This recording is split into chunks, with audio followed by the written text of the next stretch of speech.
ശബരിമല സ്വർണ്ണപ്പാളി വിവാദത്തിൽ നടൻ ജയറാമിന്റെ വാദം പൊളിയുന്നു.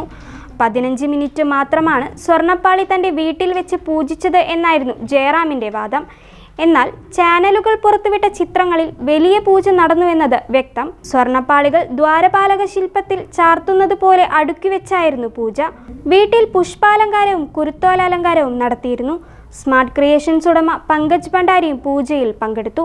ദ്വാരപാലക ശില്പങ്ങളുടെ കവചം ചെന്നൈ സ്മാർട്ട് ക്രിയേഷൻസിൽ സ്വർണം പൂശിയ ശേഷം ശബരിമലയിലേക്ക് കൊണ്ടുപോകുന്നതിന് മുമ്പ് ജയറാമിന്റെ വീട്ടിൽ പൂജിച്ചിരുന്നുവെന്ന വാർത്ത നേരത്തെ തന്നെ വിവിധ മാധ്യമങ്ങൾ പുറത്തുവിട്ടിരുന്നു.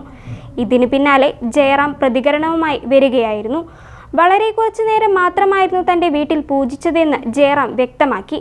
എന്നാൽ പുറത്തുവരുന്ന ചിത്രങ്ങളിൽ നിന്ന് വ്യക്തമാകുന്നത് വലിയൊരു പൂജ തന്നെ ജയറാമിന്റെ വീട്ടിൽ നടന്നുവെന്നാണ്. നേരത്തെ പദ്ധതിയിട്ടത് പ്രകാരം മാത്രമേ ഇത്രയും പൂജ സന്നാഹങ്ങൾ അവിടെ സാധ്യമാവുകയുള്ളൂ.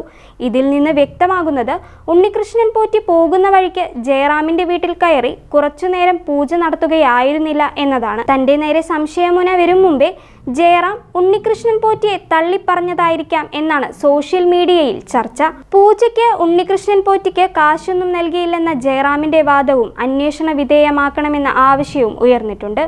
അയ്യപ്പ ഭക്തനായ ജയറാം എന്തിനാണ് അറിഞ്ഞുകൊണ്ട് ആചാര ലംഘനത്തിന് കൂട്ടുനിന്നത് എന്ന ചോദ്യവും പ്രസക്തമാണ്.